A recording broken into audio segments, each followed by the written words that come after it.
Sound होती है।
Assalamu alaikum and a very good afternoon. I welcome you all to FCCU and specifically to this parallel session for oral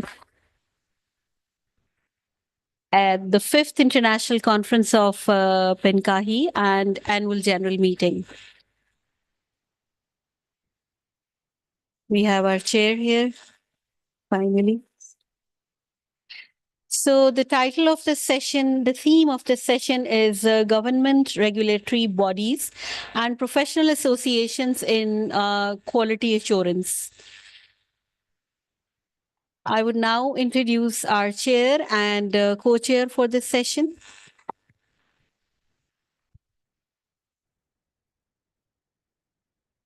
Our chair for this session is Dr. Selva Shatop, who specializes in quality assurance and accreditation in higher education.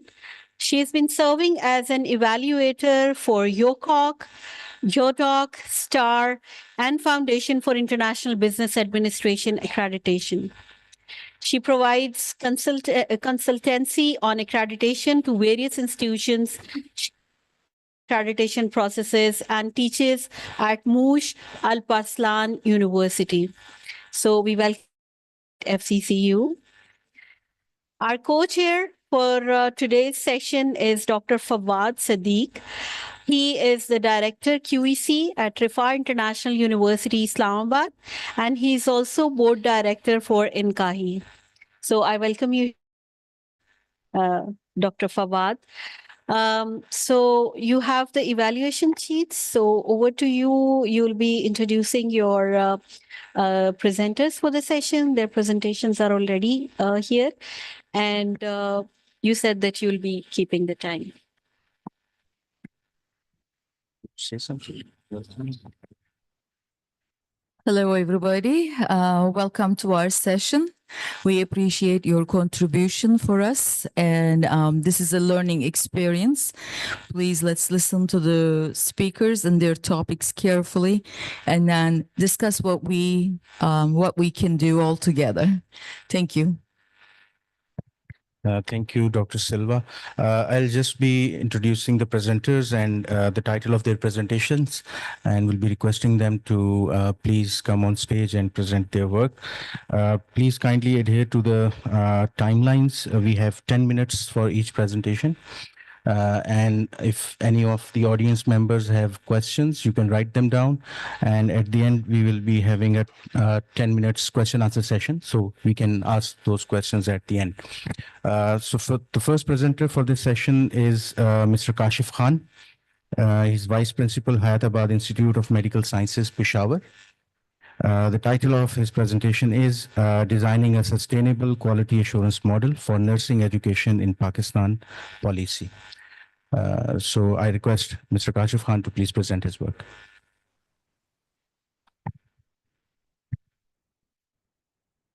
He was not in. Should we move to the next presentation then? Okay, so Dr. Humera is here. Yeah. So then, ma'am, please come on stage. You are Assistant Director, Sadhu Medical College, Sawat. The topic of her presentation is Government Regulatory Bodies and Professional Associations in Quality Assurance at Sadhu Medical College.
How regulatory bodies and professional education shape quality assurance and SMC.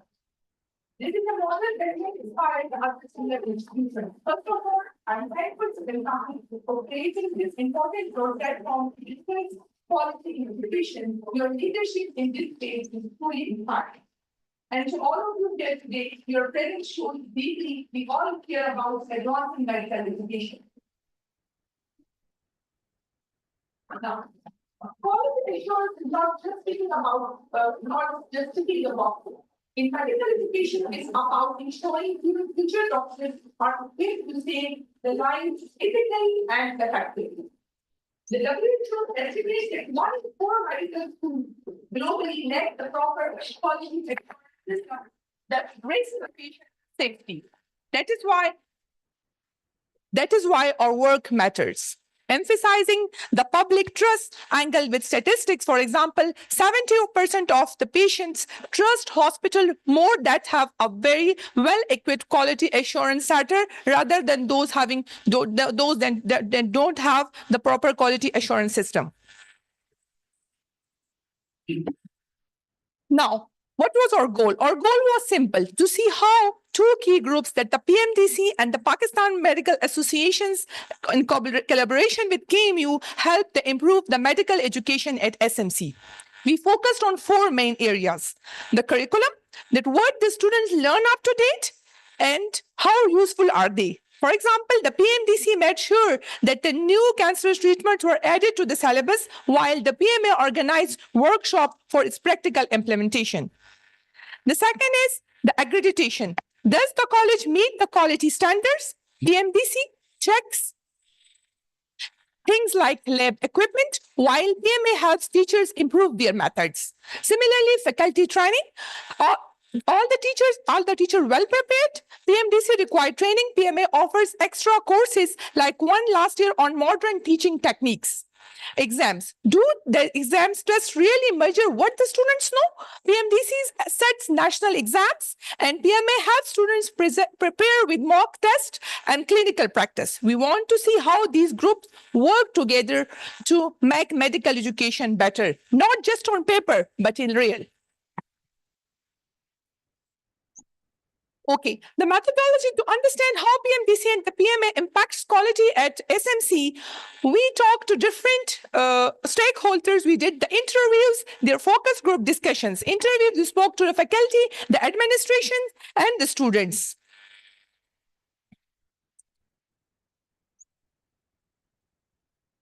Then focus group discussion, we held discussion with PMDC inspectors and PMA leaders.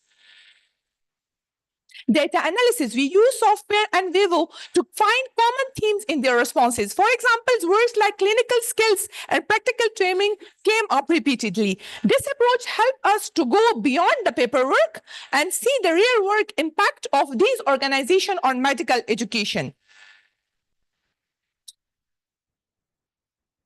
Now let's talk about PMDC, the governing body that overall regulate the whole medical community. PMDC and they think of PMDC like the quality police for medical education. Their job is to make sure the medical colleges in Pakistan are properly trained. Here's how they do at Sadhu Medical College. Setting standards, the PM decided what must be taught in PMDC MBBS curriculum, like which diseases, the treatments, and their skills.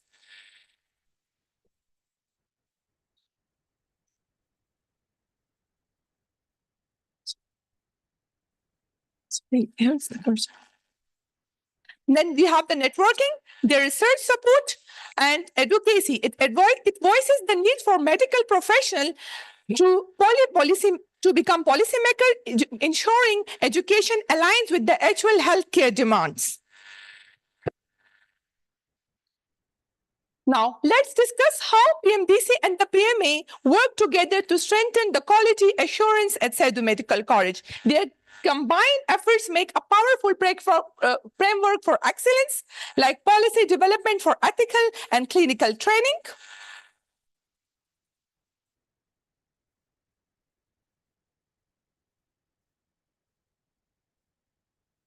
PMDC required faculty training, and PMA delivers it through workshops on simulation-based trainings. And what is the result? The teachers gain skills that directly improve classrooms and clinical instructions.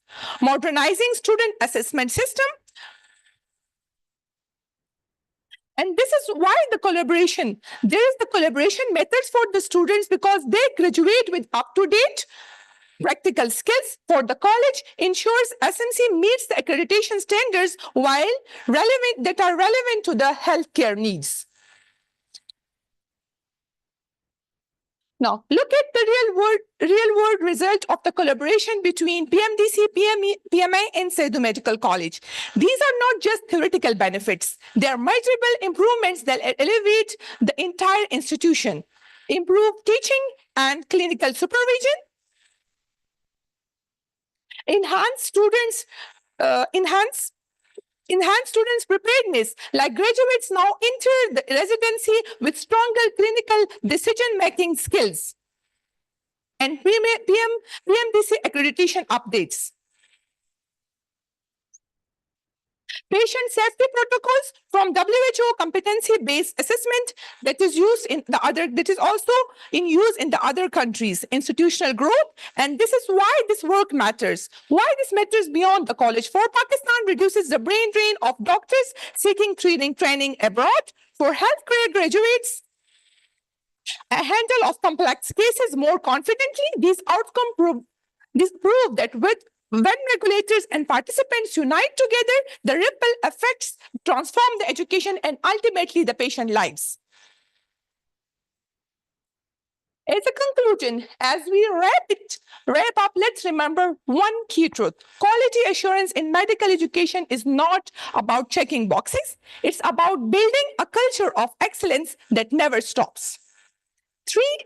takeaway keys. Collaboration is not negotiable.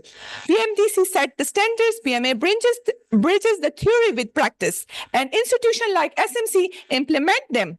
Alone, each is good, but together they are transformative. Quality assurance is a continuous journey.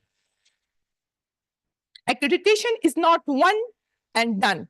It requires ongoing dialogue, and together they keep pace with medical advancement. The ultimate goal, patient impact. Every reform in curriculum, faculty training, or assessment trickles down to the safer, more competent care for the patients. A call to the mindset shift. We must move from asking, are we compliant, to the college's progress. This is possible, but sustaining its demand, commitment from all stakeholders. Let's not meet standard, let's raise them together. And thank you so much. Thank you.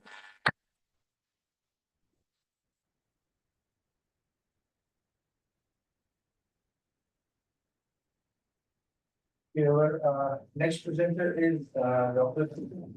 Malik Muhammad Aslam, Vice Principal Project Lead at the University of Public Health in Japan. The topic of his presentation is exploring the perception of curriculum development at the secondary level to promote academic quality at workers, ventures, and the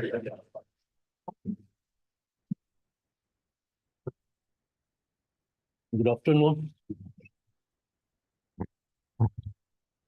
I am Malik Muhammad.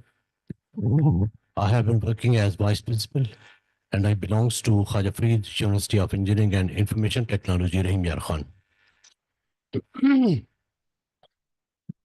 I would like to share, first of all, before starting my presentation, I would like to share a very beautiful coincidence here. I have presented my first paper in second FCCU conference at Sallu in 2022. And at that time, Ma'am Silva was chairing that session. And after 3 years, this is now 20. And what a coincidence, she is again chairing that session. Where I will present my presentation. Thank you, ma'am. My topic is perception of curriculum development for enhancing academic quality and worker welfare schools.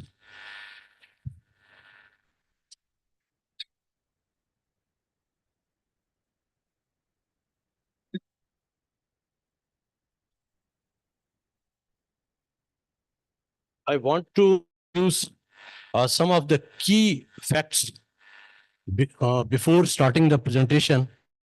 I have chosen this topic.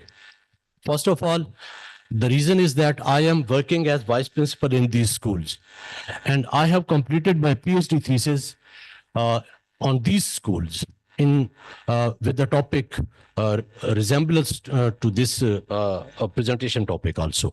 Relevant and context. Now this is on curriculum. This is the one of the domain of my thesis. I have 10 domains in my thesis, and this is curriculum development. A relevant and contextualized curriculum addresses the specific needs of workers' welfare schools, considering cultural, social, and economic realities. An inclusive curriculum supports diverse abilities, learning styles, and language skills through differentiated instruction and support. Skills education equips students with tools to overcome challenges, make informed decisions, and thrive beyond academics. Vocational education and training VET provides practical skills aligned with industry needs, enhancing employment. Regular curriculum evaluation, community involvement, ongoing teacher development ensure the curriculum stays relevant, effective, and aligned with national or regional standards. Here, I would like to explain the objectives and research questions of this topic. To explore the perception of teachers, administrators, and stakeholders about the effectiveness of the current curriculum in promotion of academic quality. And for this objective, I have framed the question, the research question: how do teachers, administrators, and stakeholders perceive the effectiveness of the current curriculum in promotion of academic quality at worker welfare school? And second objective was to examine how the alignment of the secondary level curriculum contributes to promoting academic quality at workers' welfare schools. And the research question: what are the challenges of aligning the secondary level curriculum with academic quality at workers' welfare schools? And third one is the proposed recommendations. So these are the objectives and research questions. Now, design of the study, the research is conducted through survey and descriptive methodology, by using survey and descriptive methodology. Implying which I have qualitative and quantitative data, qual method. This approach combines the utilization of both quantitative and qualitative research methods within the framework of a single study. And I have done the sample and sampling technique. Multi-stage cluster sampling technique was used to sample the study. Population was systematically chosen, and Punjab province was stratified into 4 geographical regions. I means clusters. In 4 clusters, all the population of the worker welfare schools were divided into 4 clusters. And a sample was extracted from these randomly selected 1 cluster. Study focused on 7 worker welfare schools across 5 districts of the southern Punjab. The sample included all principals of 7 schools, 10 teachers from each school, which makes 70 teachers, and 20 students from each school. It makes 140 students, and 2 parents from each school. The parents were included, those parents which are member of the school council. They were included in the study as a sample. The instrument was used a questionnaire for teachers, students, and principals. To get the data quantitatively, I have used questionnaires. And to get the qualitative data, I have made a interview protocol for both principals and parents. And qualitative data was collected from principals and parents. Findings, first of all, part, the academic qualification of the teachers and teachers training experience, the teaching experience. Here I have shown the qualification of the teachers. Maximum teachers of workers welfare school, these worker welfare schools were MA, MSc, and they 86% of the total sample. And also 12% teachers had acquired MPhil PhD, and BA BSc, only 2% teachers are BA BSc. And maximum teachers are very experienced. They had more than 15 years experience, contributing 33% of the sample. Qualitative data. First of all, I have gathered the principal's opinion through interview. Schools principals identified outdated curriculum and teaching methods as a key challenge, emphasizing the need for an update to align with current educational standards. And here in graph, I have number of principals. These are 4. Out of 7, 4 has, the majority of the principals has shown their response. Limited access to technology within schools was highlighted as an obstacle to providing students with exposure to modern language tools. Socio-economic challenges were recognized by principals as factors potentially influencing the overall learning environment and availing resources.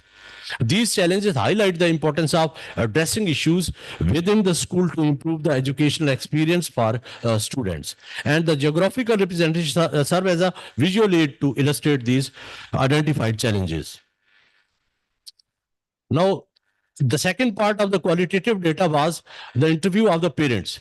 It also shows that out of 14, 9 parents The majority of the parents have expressed their views according to the statements I am going to recite here. The majority of the parents agreed that the outdated curriculum is a significant academic challenge in work welfare school. And this has already pointed out by the principals. There was a strong consensus about the outdated teaching methodologies. Our respondents unanimously recognized the school's limitations in accessing technology, pointing out the constraints in utilizing technological resources for education. Regarding socio-economic challenges, half of the participants agreed that the school faces such issues, while others were uncertain or disagreed. So this chart is, and this graph is also indicating the opinion of the qualitative data. Now, the findings which have been collected from the questionnaires in a quantitative measure, and different formulas were applied to analyze this numerical data, standard deviation, mean, correlation, regression, level of significance. These formula was applied to get the real picture of the quantitative data. And here, the curriculum is highly regarded the satisfying societal needs with a mean rating of 4.26. Here, different aspects has been narrated in statements, and according to these statements, the responses are given in next columns in the form of standard deviation, mean, correlation, regression, and level of significance. Significance of the issue is contextual relevance. The curriculum should reflect students' cultural, social, economic realities, ensuring learning is meaningful and fosters a sense of belonging. Inclusivity and equity. By catering to diverse backgrounds, learning styles and abilities, and inclusive curriculum ensures equitable access to education, supporting all students' success. Vocational education and life skills. Incorporating vocational trainings and life skills prepare students for employment and personal development, promoting socio-economic mobility. Curriculum alignment and flexibility. Aligning with educational standards ensures quality and consistency, while flexibility allows adjustment to meet individual students' needs. And similarly, involving the community in curriculum development ensures it aligns with local needs, fostering a sense of ownership and preparing students for local employment opportunities.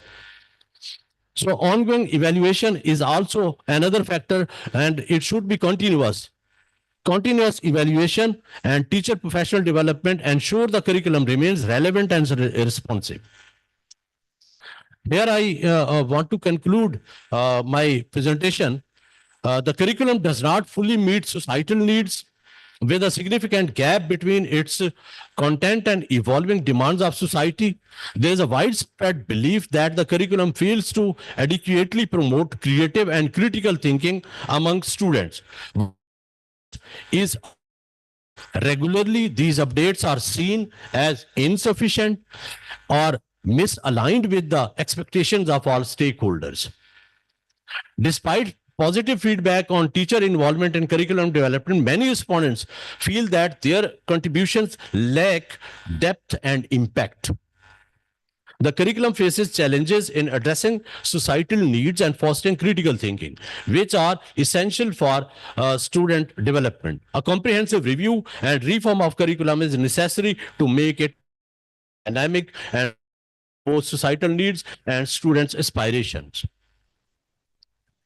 Here some recommendations have been given. Collaborate with industry leaders, policymakers, and community stakeholders to ensure ongoing relevance to societal needs.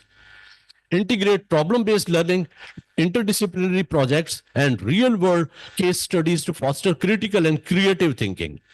Implement a structured review process with annual or biennial assessments focused on national issues, trends, and technology.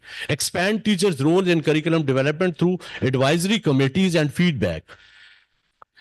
Bridge the theory-practice gap with hands-on learning, internships, and collaborative projects. Strengthen the curriculum positive perception by highlighting strengths, ensuring quality, and celebrating success.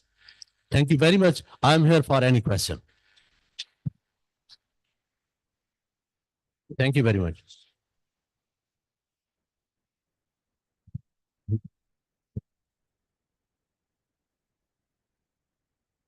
We have our next presenter with us, Dr. Tariq Rahman, Deputy Director, PVC NED UG Karachi, and his title of presentation is Views of Generative AI for Qualitative Examination of Internal Audits.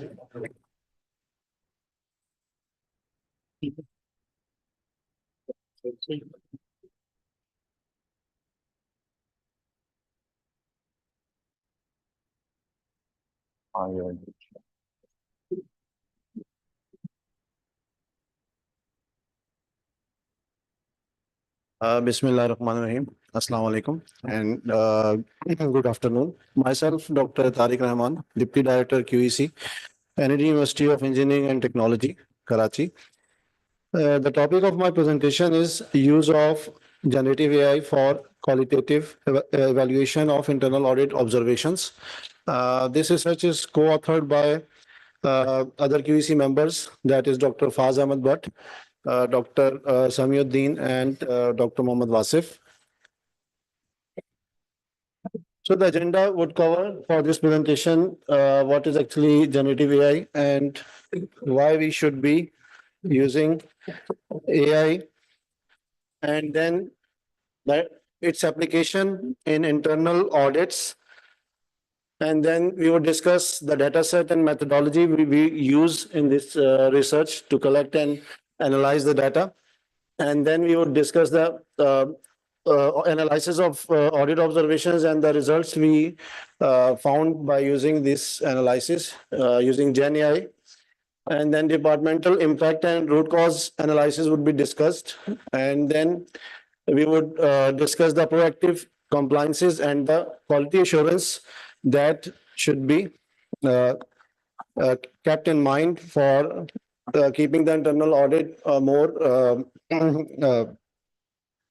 what we can say that more effective. Then we would go for the limitations and considerations we found with this analysis. And finally, we would discuss about the conclusions and the future directions. So generative AI, what actually it is, we have already discussed this in many sessions, and also many of us are already using GenAI and ChatGPT for our daily texting, emailing, and even our official emails are now being done with the GenAI and ChatGPTs. But there are very much cons and pros of using GenAI. Some of them are already discussed by the speakers in today's session as well. So we have used GenAI for summarizing our audits observations. So what actually is GenAI? GenAI is all we know that it's actually advanced algorithm that enables machines to create human-like contents. And also it is being using deep learning in across different domains as well for data mining as well as for texting. We use it, and the role of using it in quality evaluation is actually generative AI enhances the analysis capabilities, reduces the biasing, and improve objectivity in the audit observations and evaluations. So we use the AI in auditing. AI transforms auditing by boosting efficiency, improving data accuracy, and predicting compliance risk proactively. So the objective of our study was actually to explore the application of generative AI to enhance the qualitative evaluation in internal quality audits and transform traditional auditing practices into more automating and non-biased. So moving on to the next slide. So the data and the methodology we collected or we utilized in this research is discussed here. So actually we gathered 10 internal audit observations of our university departments. So we have, including teaching and non-teaching departments, we have more than 50 plus departments at NED University.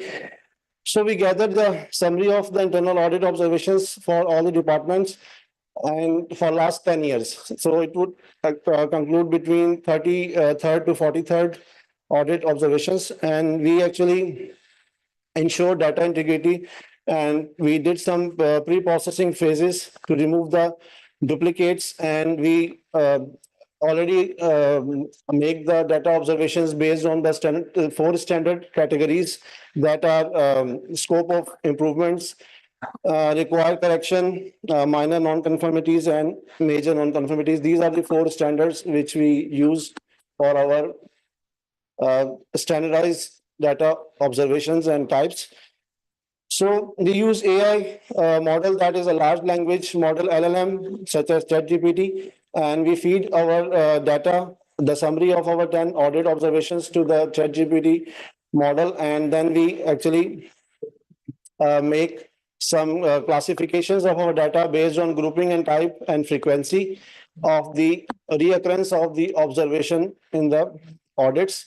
And we map the root cause analysis as well for these observations. So during the analysis, ChatGPT generate three classifications of analysis. One is based on the audit findings distribution. Second is for reoccurring issues by each department. And third is the yearly trends that are being seen in the last 10-year audit observations. So the findings for audit finding distribution is shown here in the table one, where for the last 10 audit observations, we can see different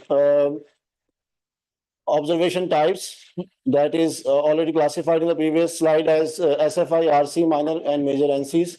So total observations are also being mentioned here. So which are being plotted here in this figure one as well. So we can see that there is random data observations being seen in the audit observations. So we actually try this research, or we use the Gen AI to study the behavior of the all audit observations, that what actually are the trends. So the key pattern across each department which is seen or being analyzed by the ChatGPT shows recurring documentation issues, non-compliant processes, training and staff evaluations, and digital transformation were the key patterns that were found across the audit observations. So the second analysis was based on the recurring issues. So recurring and the frequency. So few of the departments among 50 plus were being shown as having a high frequency or moderate frequency of audit observations in last 10 audit observations.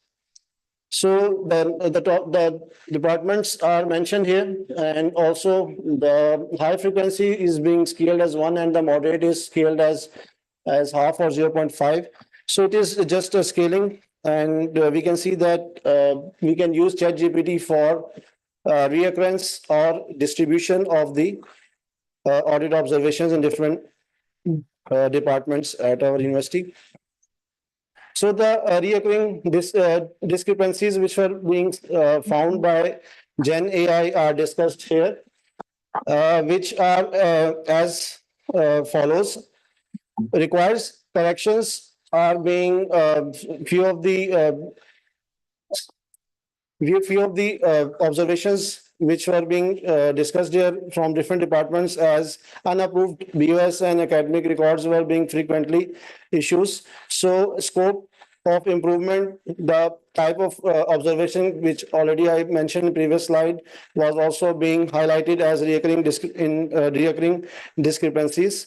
And NC and minor and major NCs were also being highlighted during the analysis by the ChatGPT or Gen AI. And the third analysis was being conducted for determining the trend in last 10 observations or year-wise distribution for our data. So from this plot in figure 3, we can see that last 10 observations between year 2018 till 2024, there is a random observation types among the departments of our university. So the most frequent observations which were found during the analysis are discussed here in the slide, which are master list of records not updated, outdated or missing course plans, non-standard documentation in BOS meetings, website or portal content was not updated. And these are five departments among 50 plus departments which were most affected during and found during the analysis. So the departmental impact and the root cause analysis is discussed here.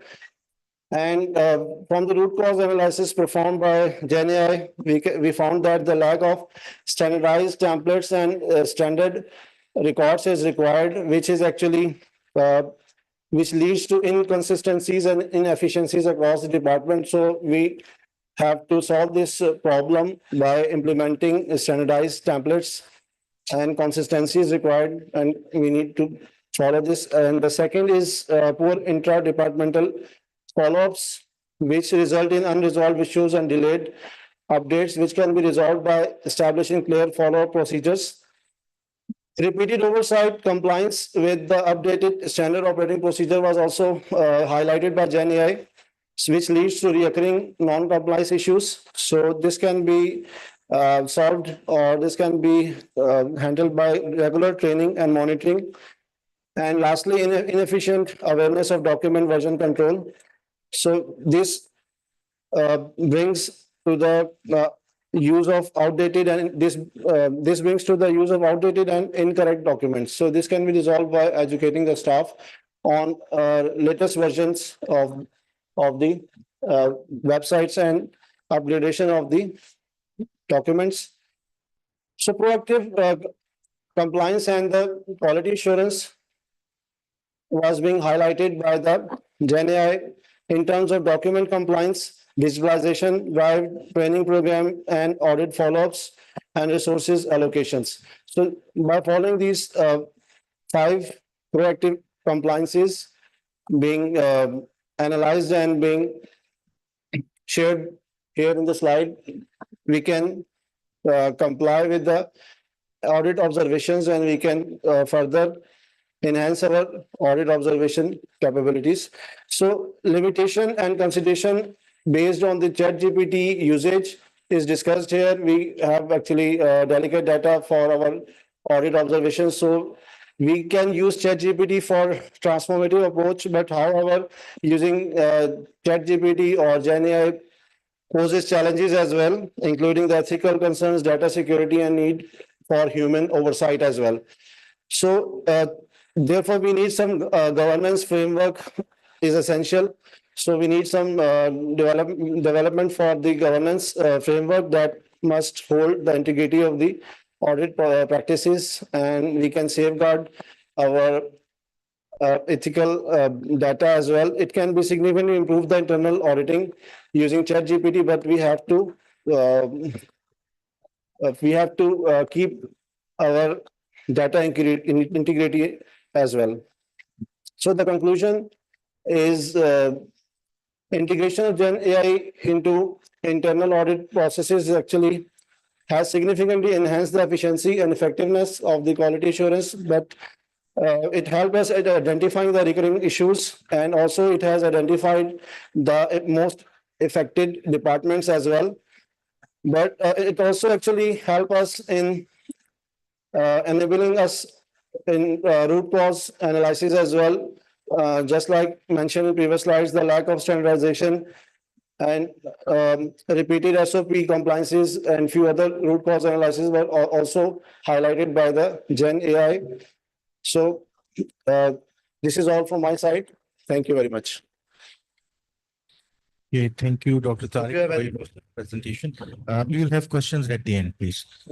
So our next presenter is Dr. Tehseenullah. He's with us. Dr. Tehseenullah. He's in? Okay. So the next one is Engineer Alina Naqvi. She's here.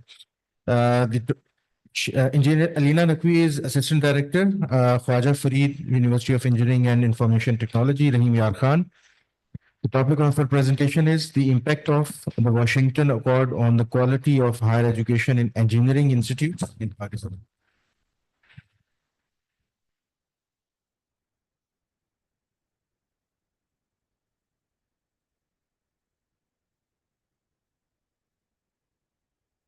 Assalamualaikum everyone, and a very good afternoon to all distinguished guests, esteemed colleagues, and fellow educators.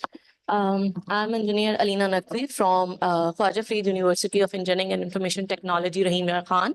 It's an absolute honor to be here at the 5th International Conference of PNQAHE to present the topic, which is the need of the hour for the impact of the Washington Accord on the quality of higher education in engineering institutes in Pakistan. So we will begin our session. So we have reviewed the process of Washington Accord so that we can apply that to non-engineering programs of the Pakistan as well. So we will discuss about changes which it has brought to our curriculum, our accreditation process, our global recognition, and the challenges and opportunities that lies ahead. So before starting, any one of you from the engineering background, please. Right. So we have seniors here, which have done. I am graduate of UET Lahore from 2014 to 2018. So I have seen the change in the process. I was from 2015 and 16 onwards, OBE was implemented through Washington Accord. So I personally observe the change which brought to our labs, our courses. So this totally resonates with my field and my perspective as well. So firstly, the Washington Accord is not just an agreement. So it's a commitment to the excellence in engineering educations and institution globally. It was basically established in 1989 with the vision to recognize substantial equivalence of engineering degree programs across different countries. And Pakistan joined this prestigious agreement from 2006 and onwards. So basically, Pakistan became its full signatory from 2017 and onwards. So before that, Pakistan has provincial membership from 2010 and onwards. So basically, if we have shift toward full signatory membership of the Washington Accord accreditation, it reflects our PC accreditation commitment towards taking our engineering graduates, our engineering institutes to the global heights and international standards. So moving towards what changes it has brought to our curriculum. Basically, one of the most profound impact of Washington Accord has been on our curriculum. The traditional content-heavy material have evolved into the modern, dynamic, and global technologies, industrial trends, and societal needs. Talking about industrial trends, we have it is mandatory for the Washington to have industrial advisory board members, advisory board meetings. So recently, because I am from Rahim Khan, my university is from Rahim Khan, and sugar industry, many sugar industries and other factories and industries are working here. So we have introduced fertilizers and polymers courses now.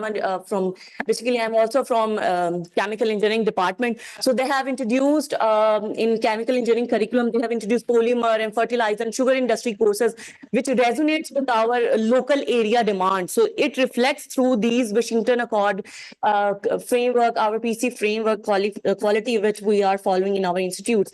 And basically, the broader perspective of it, the main part of it focused on OBE, outcome-based education. So this is where I recently, before my presentation, I was walking through the HEC website, and recently they have updated the curricula of biochemistry. They have adopted the CLO, sports learning outcomes of OBE system, but the level of evaluation, the cognitive domains, the psychomotor domains, they are still not applicable in non-engineering domains or non-engineering disciplines or programs of the HEI. So if we fully focused on these OBE system, other for non-engineering institutes and on non-engineering disciplines as well, so definitely it will really reshape our requirements, and definitely it's an ongoing process. So industry collaboration, I have already talked about it, that it's relevant to the job market and demands.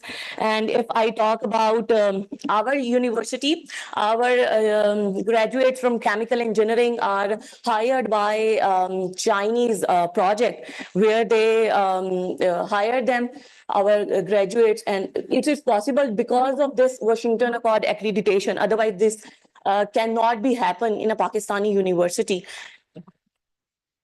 Improved, obviously, talking about other than the improved curriculum, they have improved accreditation process. There is a standard accreditation process which we have to follow, and in which the credibility or accountability is quite clear. We have quality assurance mechanisms as well, continuous improvement. In the plenary session, one of the speakers talk about the feedback loop and student engagement. They talk about that if students are, if we haven't closed the loop involving the students, then there is not a purpose of quality assurance. So we have to close the loops, and we have CQI loops, for CLOs, for PLOs, for program learning outcomes broadly, for these quality assurance mechanism. And definitely there is a one proper standard of Washington Accord accreditation, where we have to follow the regular training of faculty. There's one full chapter of accreditation of engineering programs, where we have to show them that there is a proper training, there is a proper faculty development programs. Myself, I have gained my MPhil scholarship from my university, just because there's a requirement from the PEC accreditation council that there should be faculty development program, faculty development initiatives and regular trainings from the faculty. And other than that, global recognition, I have already talked about our personal experience from our chemical engineering graduates, and it enhanced mobility to other countries as well, from to UK, to USA, and other countries as well. Definitely, it builds the positive reputation of our institutes, our country. And talking about the challenges and opportunities, definitely anything new we are trying, anything new we are applying, as it is previous practice from many years for the engineering. But if you are applying the same framework or the similar framework to the non-engineering programs as well, then there will be challenges and opportunities. But we have to follow on resource allocation. Resource allocation, as I have discussed, for faculty trainings, for student trainings, for faculty trainings, for support, and this cannot be possible without the government and HED support, HEC support.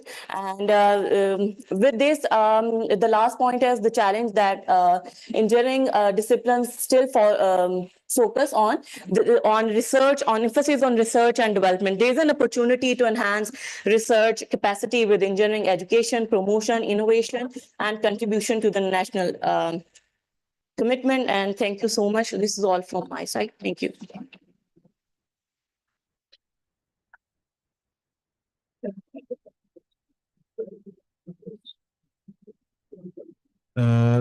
We have an online presentation, if the presenter has connected online.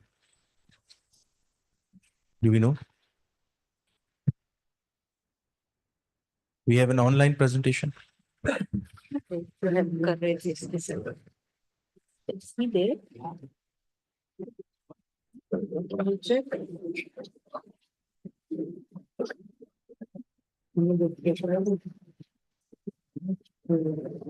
He's not online. It's not We online. can have an. Okay. So the next presentation is Miss Nosheen Sabah. She's with us.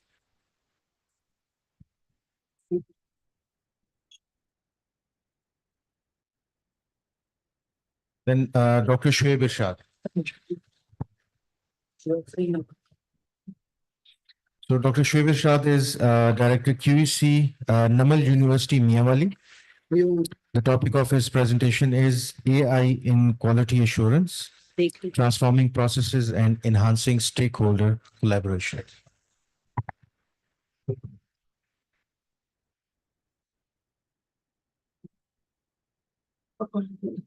I'm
Dr. Shivkrishna, Director of FCCU University, and today I will be discussing the role of artificial intelligence in quality assurance and how it can transform our traditional QA processes and it can enhance the stakeholder collaboration.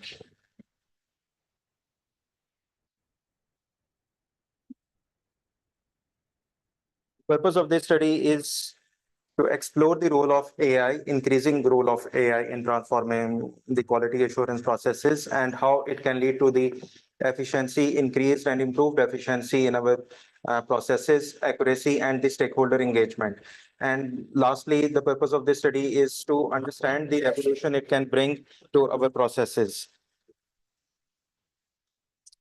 In this study, we will be discussing two AI-based QA models. The first one is the crowdsourced quality assurance, and the second one is the AI-driven stakeholders insights. These models promotes agility, inclusivity, and data-driven QA practices and ensures the accuracy of their responses. The epistemological approach of this study will focus on the constructive paradigm where knowledge is co-created. We will focus on the positive aspects of the AI. We all know that there are so many destructive impacts as well, but we will just focus what good AI brings in this whole process. And secondly, the how it supports the interaction and the continuous learning.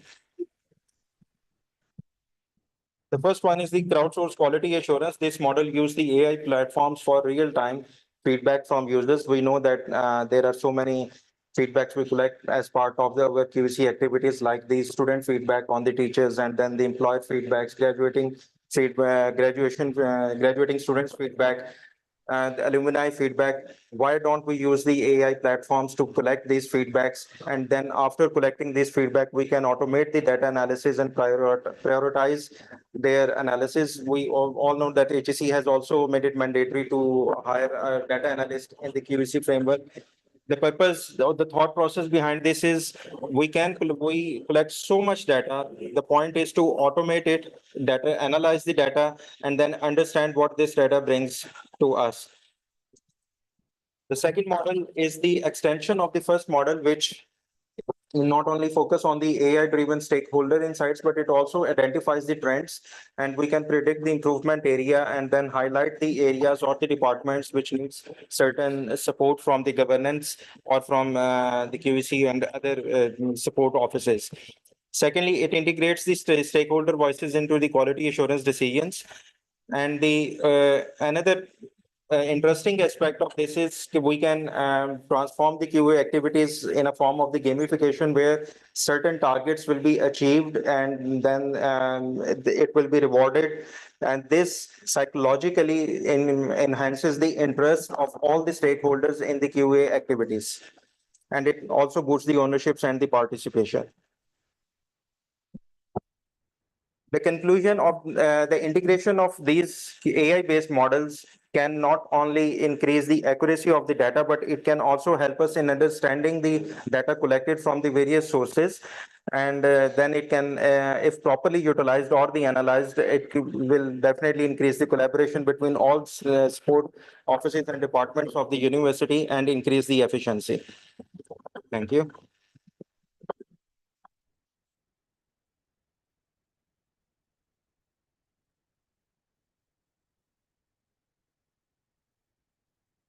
Thank you. We have any of the presenters who have not presented yet? Any of the presenters? None. So,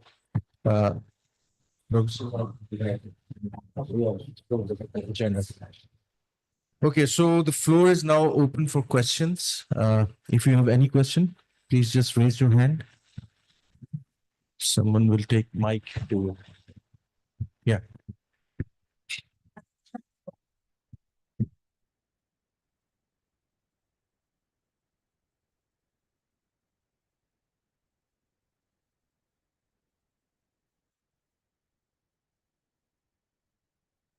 So my question is from the AI study.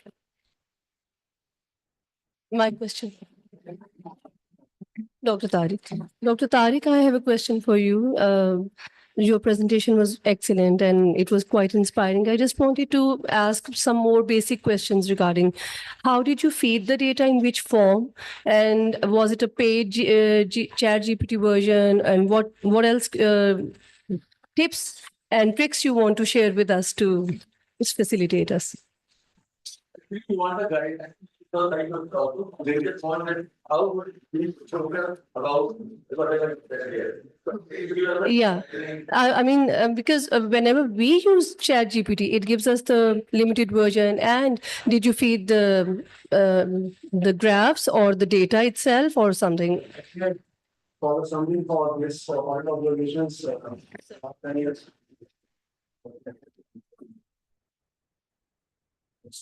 Thank you for the question. Actually, for the summary, I have kept in the PDF all the files together in a single file. Then it's a free version, not a paid one. It allow per day or within some time frame, 1 or 2 PDFs can be feed inside. So a proper prompt should be generated or written for analysis or anything which we want to have done with the Gen AI.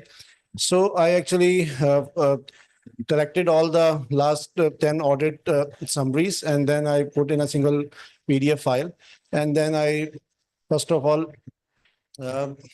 asked ChatGPT that I'm going to write a conference paper and I need to collect data and analyze this.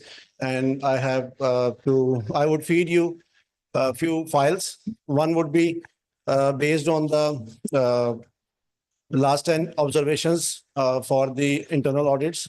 And I would also discuss, I want to discuss in these 3 analysis, I want to find out root cause analysis. I want to analyze based on the trends. So then one by one, then it replies, and then one by one, I feed the data.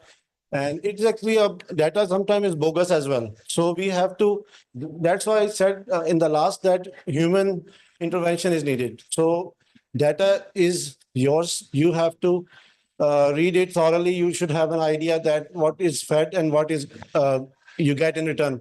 So if it is authentic, and you have to scrutinize it so that you can properly know your data was what was in the data and what actually is being given in you. Sometimes because we use ChatGPT, students also use ChatGPT, and we figure it out that it's actually a bogus data. So we have to have a vigilant eye on the prompt as well as on the outcome which actually we get from the Gen AI.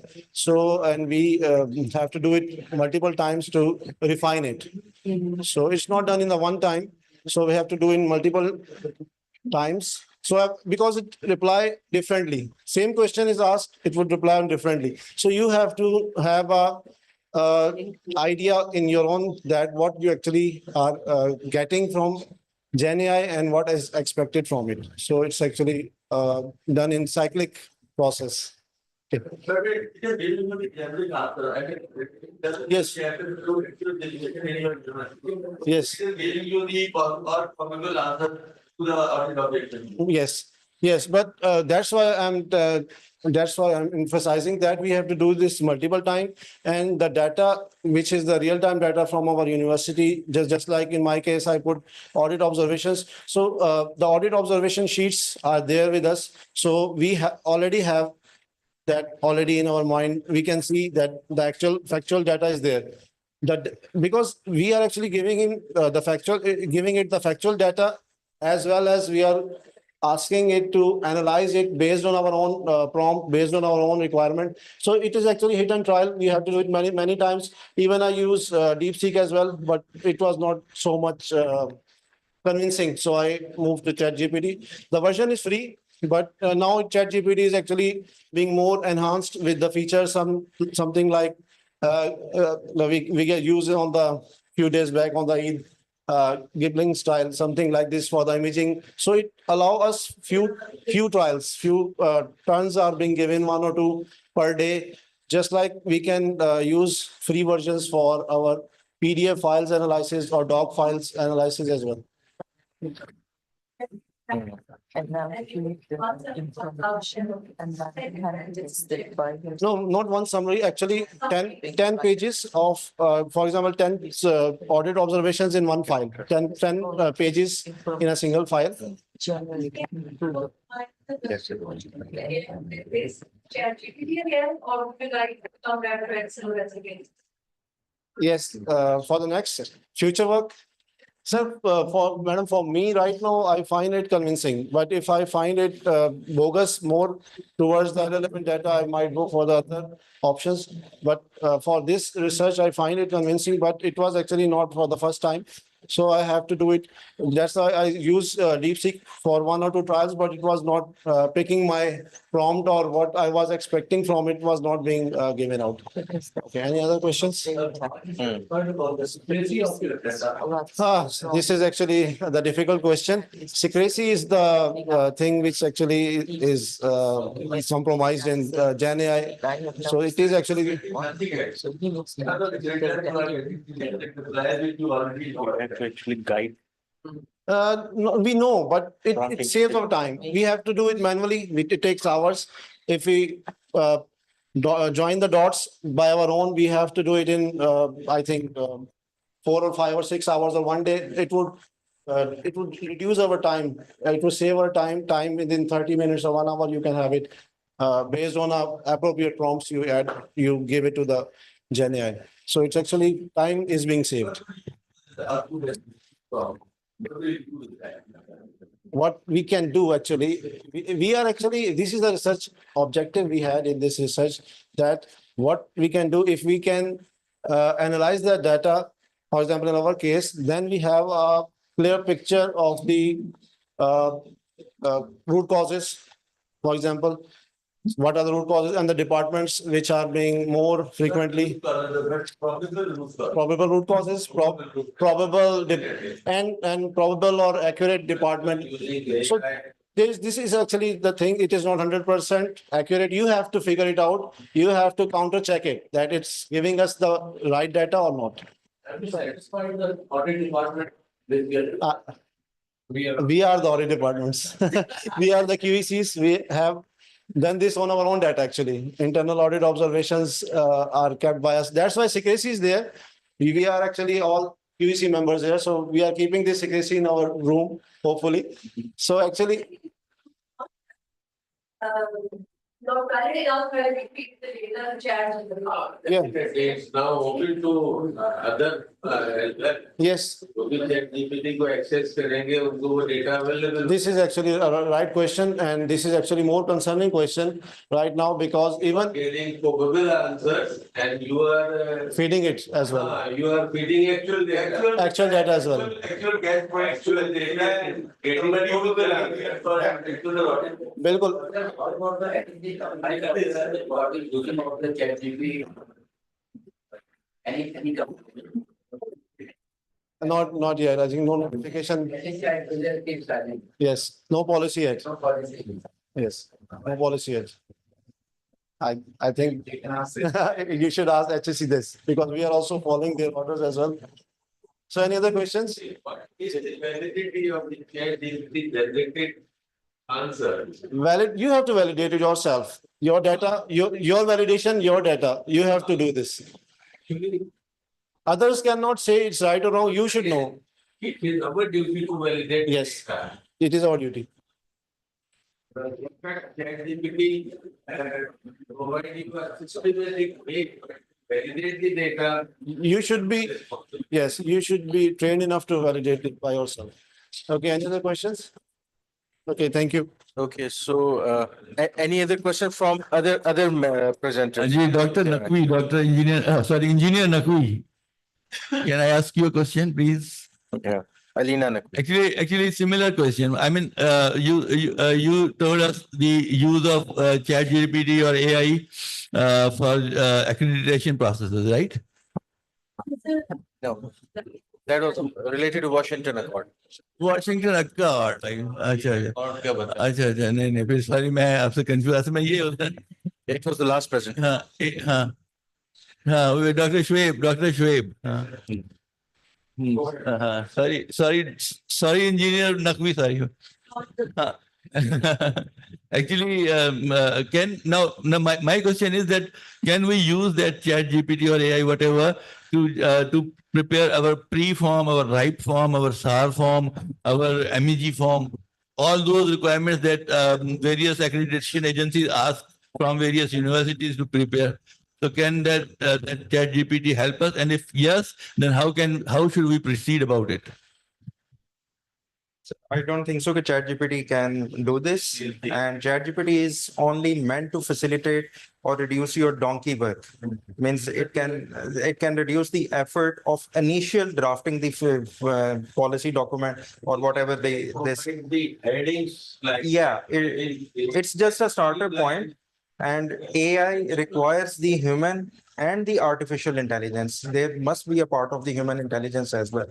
While drafting the documents, we have so many parameters in our mind about even the mood of our boss and director, whether we can write this reservation in the audit or not, and something like that. ChatGPT doesn't know about this. It has its own limitations. You can just instruct the ChatGPT that it can formulate in the bullet form, in paragraph forms, add this, subtract this, something like that. But then you have to work it on it. So this is the proper use of AI in QVC framework. Definitely not definitive. Yes.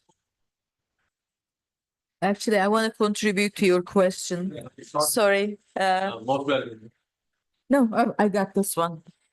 I think it works. Is it working? Yeah. Okay. You had a great point.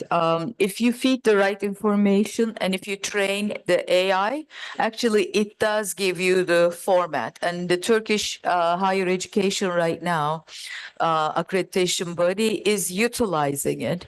The universities, before they apply, we actually give the criterias and then we feed the data to it. It gives us the forms, but we have to check to make sure that that's correct. You still have the human component, but the higher education takes those reports and feed them to AI and then rereads them to make sure that all the criterias are actually put in there.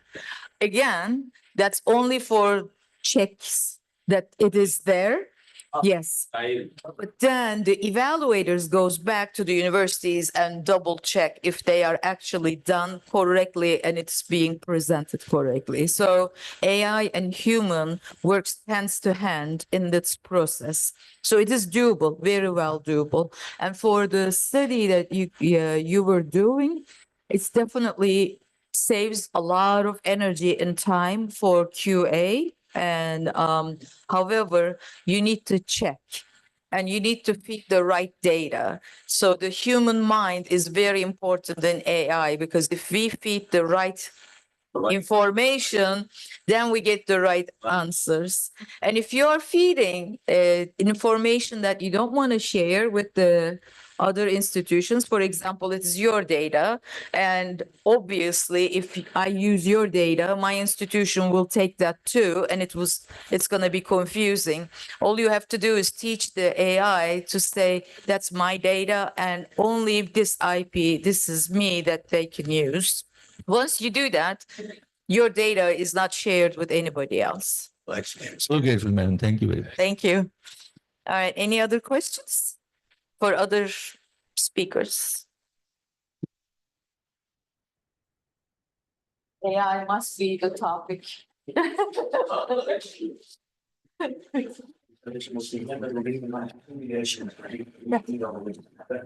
don't you start and then I'll go. I just called, so why not? All right. So if there are no further questions, we can move to the concluding part of this session. So for the concluding remarks, I would request the session chair, Dr. Silva Straw, to please conclude this session and shed some light on the theme of this session. Okay, how about if I use this as remaining stuff in it? And can you turn this off?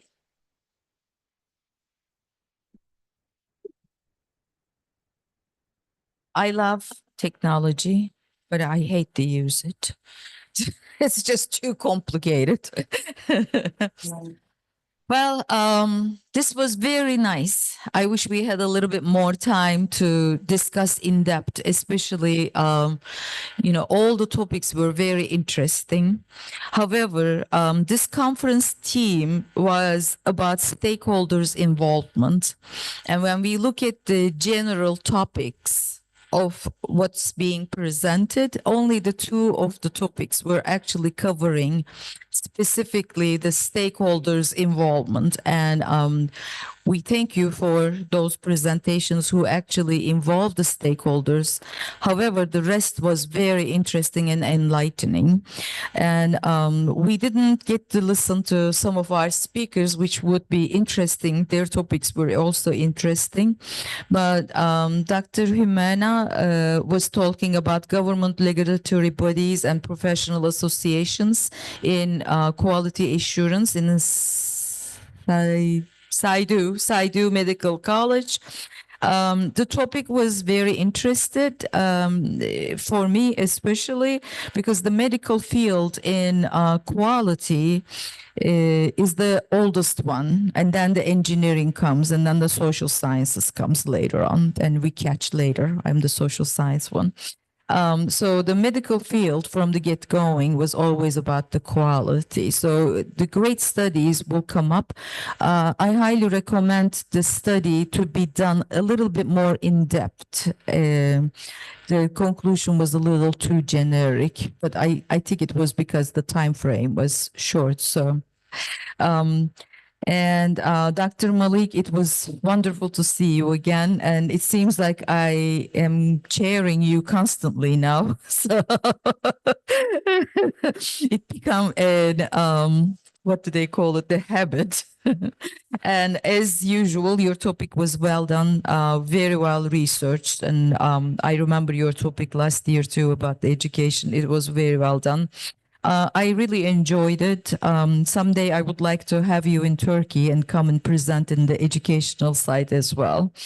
Dr. Tariq, very good topic, by the way. Where is Tariq?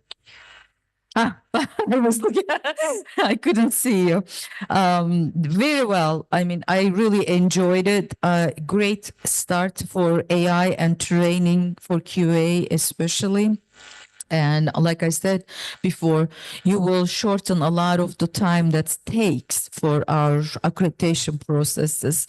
So continue the great work. And I know Net College or the Net University is wonderful engineering school.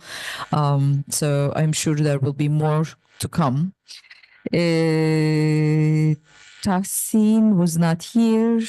Alina, right there. I love your topic. And by the way, I have a colleague who does engineering education specifically. So I would like to introduce you to her, and you two can maybe do some research together. It's a great start, and I hope you will continue researching this topic because it says a huge future. And one of the things that they say, I'm sorry, my engineer friends, but the engineering is gonna go disappear to AI. So it's one of the disappearing fields, they say. So we better pay attention to this engineering education. So great start.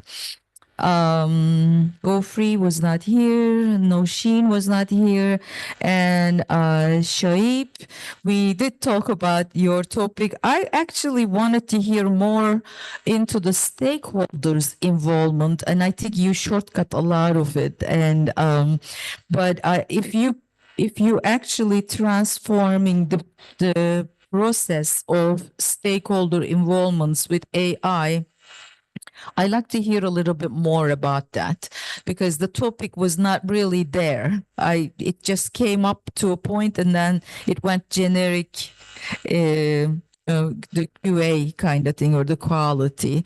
So if you can specify the stakeholders and how stakeholder involvement can be combined with AI, definitely. And earlier, one of the keynote, we were talking about AI being part of the stakeholder.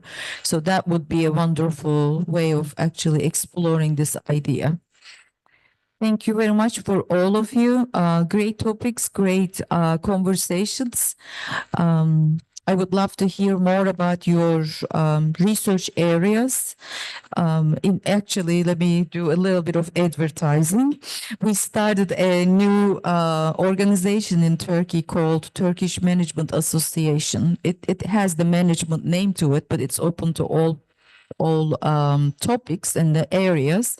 What we are doing is in the Middle East and in this Southeast Asia, in that region, and Turkey included, Asian perspective, Pakistan, we are combining the researchers together. So if you would like to be part of that, all around that region, we are actually going to match the research topics to each other and people will do research together. So if you are interested in such a thing, please let me have your phone numbers or your email addresses. Just hand it to me with a piece of paper, and then I'll add you to the groups, and then we'll discuss what the future will bring. Thank you very much, and I'm looking forward to seeing you in Turkey. I keep coming, but I don't see many of you in Turkey, so I would really like to host you in my college someday, or my university. Take care. Bye. Thank you. Thank you, Dr. Silva, for very comprehensive concluding remarks. Now we will have Shields distribution. So, thanks.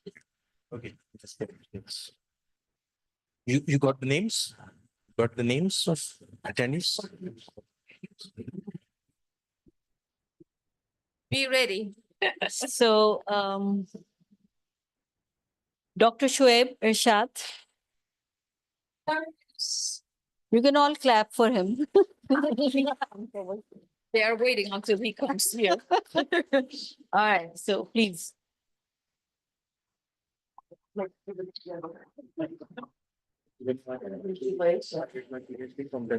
Oh, It's mediating with economics. that's what doesn't work with my husband. Yeah, we need to get you involved again. Sure. Thank you. Dr. Humaira.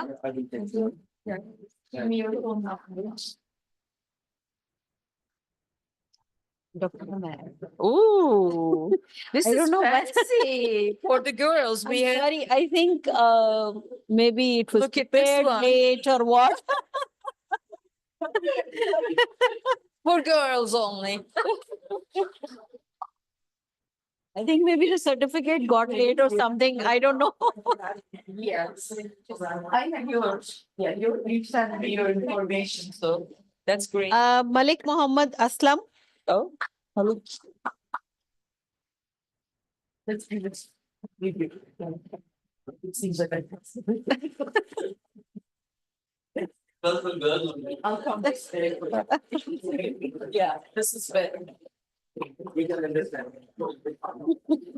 Thank you. Congratulations. Thank you. Dr. Tariq Rahman.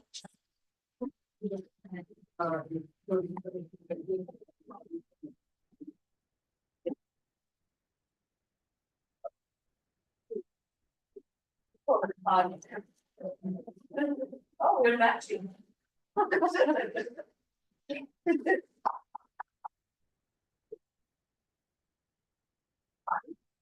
Congratulations. Engineer Alina.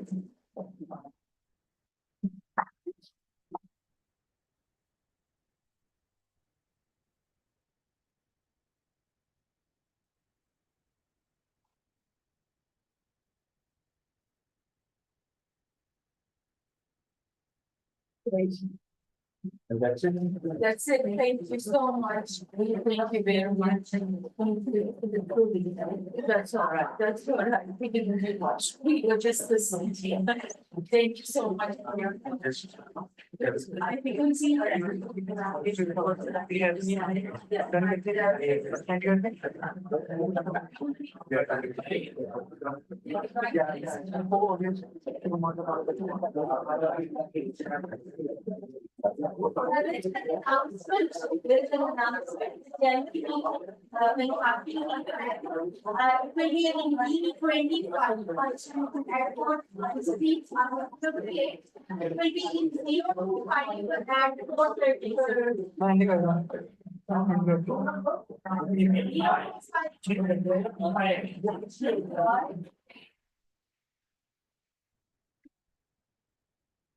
Uh, 025 E025 in the same building in the room E025. There'll be the general meeting for PNHACI. I'm not sure. I was told to announce this.